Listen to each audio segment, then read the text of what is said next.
নামাজ রুকু দেন। আপনাদের অনেক বয়স্ক লোক আছেন, রুকু দিয়া মাথা একটু উঠাইয়া আরেকটা সেজদা জায়গা, এই বাটপার,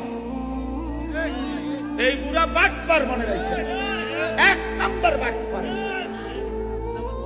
বাটপার।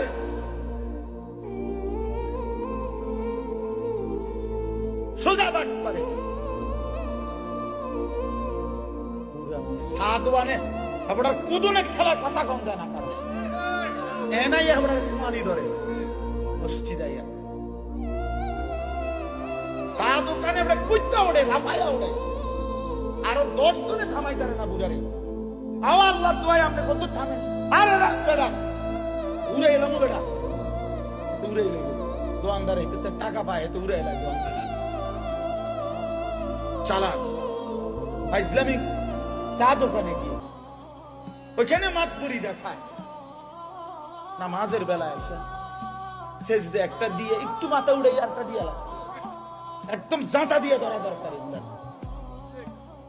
একদম সাপ দিয়ে, যে মাথায় আর উড়াইও না। মাথা যখন উড়াইতেই কষ্ট হয়, মাথায় আর উড়াইও। এটা কি ধরনের নামাজ বলেন? এটা নামাজ হইল?